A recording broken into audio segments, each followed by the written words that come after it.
What's up, guys? Shouri here, and today I'm going to be showing you the 5 best heroes in TDM. So, first off, we are going to have number 5, Scotty. And this one has a lot less damage at range, but especially if you have the level 10 passive, it can do quite a bit of damage. And most importantly, with the web, you can do a lot of control, especially on aggro characters and fade, which can be pretty difficult. I like to use the second ult when I'm playing this, and right here what we're trying to do is just poke and be annoying. We're just trying to go in there, get a couple shots, get him to chase us, and then just keep him running around, and if we can continue to hit 1 or 2 shots and move, we can get these guys down and stay alive. Remember, we are going to have to stay alive because 3.0 matchmaking means that you got to go at least like 50 kills and no deaths every time. So that's what we're going to try to do, and that's what makes Scotty the perfect choice. So the biggest thing is you have to play careful with this guy, and if you can wall peek, go ahead and do it. It does make things a lot easier. The great news is you have pretty good health, and you do have some armor, which regenerates itself, and as long as you're playing cautious and just hitting 1 or 2 shots and then moving on, or if you have a guy out in the open like that, you can go ahead and get the kills.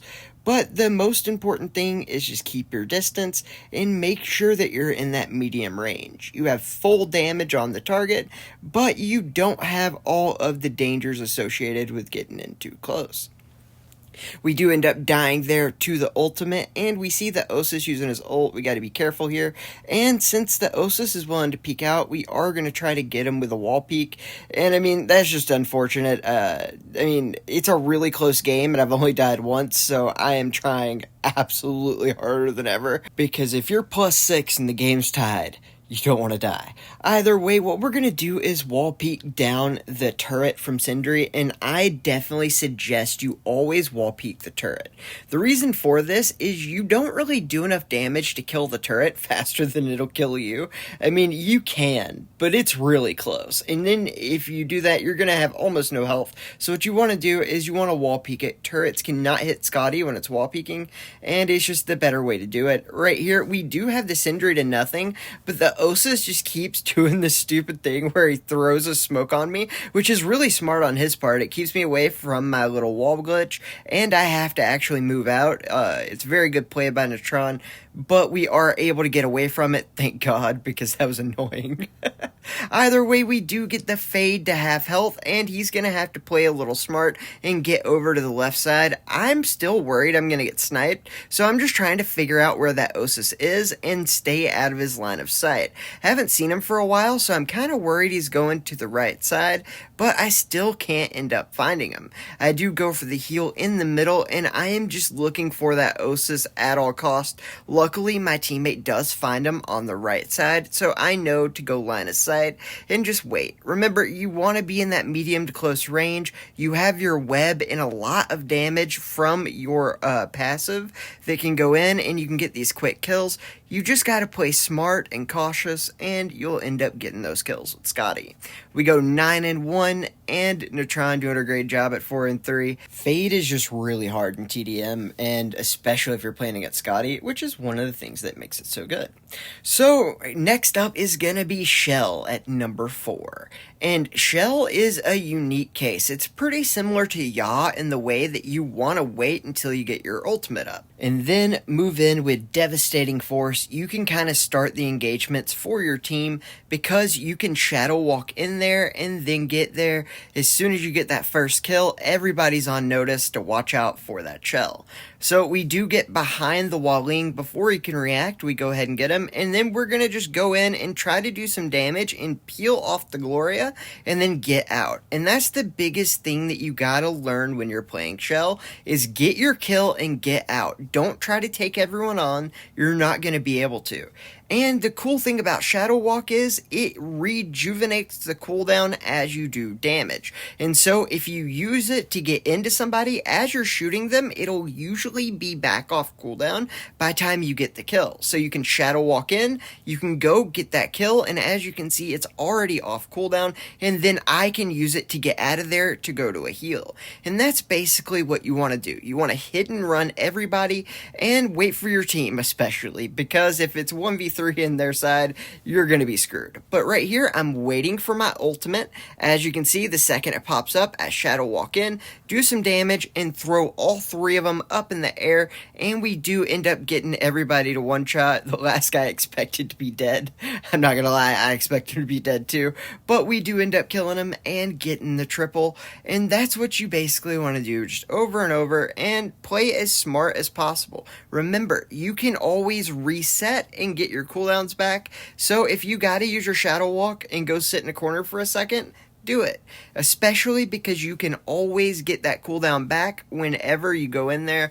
And whenever people use things like the Walling's first ult, you can use your Shadow Walk to not get damaged by it. Right here, I have 4 seconds left on my Shadow Walk, so what I do is I go in there and get the cooldown back up by killing the first guy, and then I Shadow Walk into the second guy. That way he confuses himself and I can get the kill. Right now we're at 13-0, but that Ford ult really screwed me hard, and the Walling did a great job to capitalize on that. And right here, my teammate's just sitting back, and I'm just waiting with them, trying to see what they're going to end up doing. As soon as I see the ultimate from the Walling, I hit my Shadow Walk and go under him, and that way I am able to go ahead and get that kill without taking any damage. Right here, we see the Gloria is using his second ult, and it's up. We don't want to run into that extra damage, so we just wait for it to go away. And then I go in this room not realizing the Gloria's here and just kill myself. But it's all good. It was an accident for sure, but hey, you know, it happens. We go 15-2, winning 18-8, and doing an insane amount of damage, and that is why Shell is our number 4. So number 3 is Hunter, and I love Hunter in 3.0 matchmaking, and the reason for that is he does great long-range kills. You can use your charge shot and then shoot someone in the head for an instant kill on almost every aggro hero, and it just really is nice having those radar balls to be able to show your team where everyone's at. As you can see, the insane damage this guy can put out from range is just crazy. And that is why he's definitely one of the best. And pretty much any of the last 3 of the heroes in this top 5 can all be first, second, or third. It doesn't really matter. Right here, we do get this guy to nothing, and he does a really good job to hit a reflection shield right as I'm about to knock him back. So I go back and heal, and then we're going to go up top and just try to see if we can figure out where that Jabali went. We do see our teammate get knocked down, so we're going to go over to try to help him out, and we do end up getting the Sindri. We throw our radar ball to see where he's going to be, and the second he shows up, we just get him from up top. Remember, taking your height and range advantages with Hunter is a super important thing. Right here, we knew we had this guy coming from behind us, so it was going to be important to turn around and get him. Luckily for us, he went for the same heal we did. We got the heal, so we're already ready to turn around and kill the guy that was shooting us in the back, and we got out of a very bad situation there. Thank God, that was luck, I'm not going to lie. Either way, we do go ahead and get this Gloria to nothing, and we're showing our team where he's at because we do need some help. Right there, we are a little screwed, but luckily we knocked back the Jabali enough to be able to get out of it, and then the Jabali, having no health on the bottom, chases our teammate. We are able to jump down and get that kill just in time, and now we're at 10-0 with 11 kills because Hunter's not OP. Don't nerf him, please. I like it. Either way, we are going to go in and try to kill this Jabali to get the 3rd kill, and he hits a reflection shield, and I'm just like, nah, I'm good, man. I'll wait.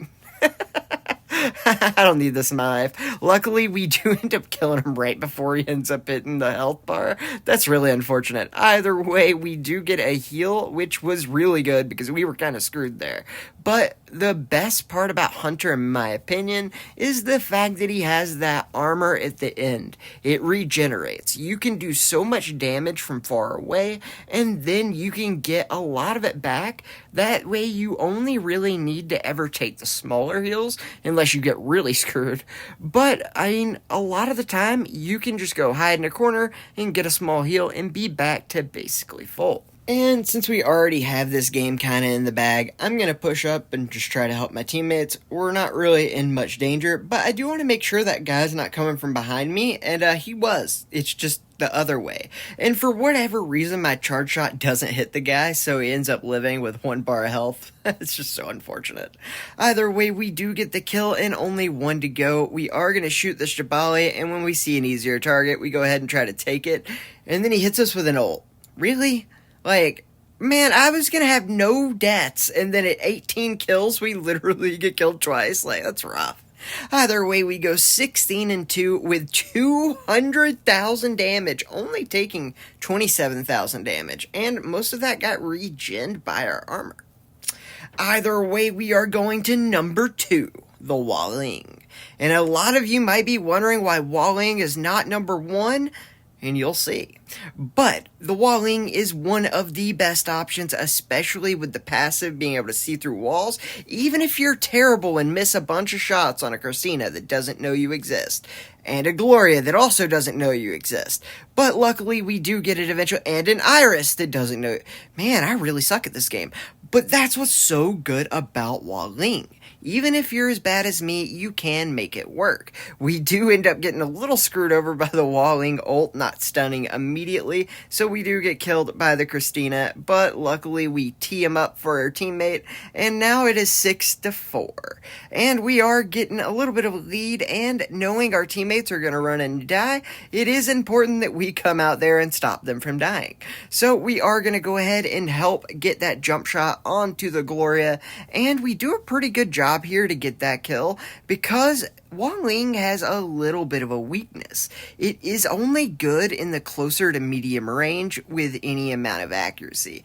Everything past that, I mean, you can kind of guess and get close, but a lot of it has to do with luck past medium range. But it is so much easier to play than Osus, especially in the medium to close range against aggro heroes, and you have the feathers, which slows people down, making it much easier to take the shot. And right here, we are going to go ahead and kill the healer and immediately get onto that Gloria. We get him to have health, our teammate kills him immediately, and now we are up 14-7. That was a really good shot, I'm not going to lie. I'm pretty proud of myself there. But the biggest thing that you want to do is lead your shots with Walling. That's what makes it so good, and the reason a lot of people have trouble with its accuracy.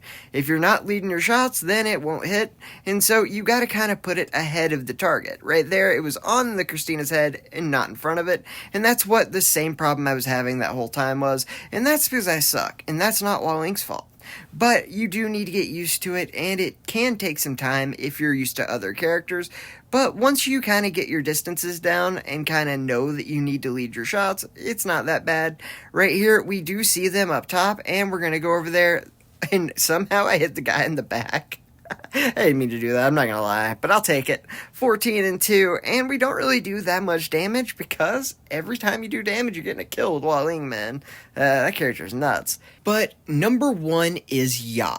And the reason this is the best TDM hero is your ultimate for the Ya is so insane, and the dash is so versatile, you can do almost anything on any map against anyone. And I know it may not seem like the flashiest character, it doesn't do one-shots, it's not the most damage, and you can't web people. But what you can do is be an absolute game changer, and I have a full video on this if you want more information, telling you all the strategies on the different maps and stuff, and why it really is truly the best. But basically, why this character is so good is its cooldown on its ultimate is kind of low, and it absolutely destroys people even when they're nowhere near each other. And every time you get a kill, it resets your dash, which gives you the ability to go after the lowest people and do a ton of damage and know exactly which targets to switch to, and it just is so helpful. One of the main things you want to get used to is knowing which targets to jump against to dodge their bullets and which ones not to. Kazama does a lot of AoE damage, so jumping doesn't help. And Judix can do a lot of damage when it's shooting at you, so you do want to jump against him. And Sindri has its turret, so jumping doesn't help there. It's better to just go for the headshots. The more time you play Ya, the more you'll figure out who to jump against and who not to. That being said, we are going to get away from that turret and go around so we don't die, because turrets can just completely destroy Yas. But right here, we pop our ultimate, we get the kills, and we use the ability to dash up and then kill the guy with our ult, killing their entire team. See why it's the best? Our team is a bunch of players that are newer to the game, which is completely fine, but it makes it a little hard to win sometimes, and Ya is the answer to that. Yes, this guy, hey, you got the turret. Yeah, it is what it is. If you're new to Osus, it can be hard. No shame. Alright, so we are going to go ahead and try to help him since he did rush in there. We need to keep him alive because this game's kind of close. But we do end up getting killed in the back by Kazama. Really? I forgot that happened. I remember being mad about it, and I'm mad again. Man, this sucks. Either way, we are going to pop our ult, go in there and get the kill. We're going to get some more heals, and then go in to see if we can get the last guy, just like before. And our teammates do finish him off, getting us up by 3. And you best believe I'm hiding, using my teammates as bait here. We do get the first kill, and then we kind of dash in to make sure we don't get taken out from the people in the middle. And we try to get a little bit of a surprise onto the Sindri, and we are able to kill him, and I just want to go heal, get back to where my team is, and then see if we can get some more kills. Right here, we see the Kazama up top, and we try to shoot him, and then realize how completely screwed we are. And so the way we dealt with this, we waited for him to come in, dash through him to do damage, and then get the heal, and it worked so perfectly. That was great. And then my Osus pops his ult, getting 2 kills. I pop my ult to give myself the speed boost at the end since there wasn't any time left. And we go 14-3, getting the win. And these aren't cherry pick games, guys. They are just played one after the other. And that's just the best representation I can give of these. If you guys have liked this, please like and subscribe. I really do appreciate it. It helps the video a ton. And also, give Jordy a thanks in the comments. This man is an amazing artist who helps me with every single video by making the thumbnails. And if you would like professionally done thumbnails, you can work out a deal with him as well. Go to my description to get his Discord info, and have a great day.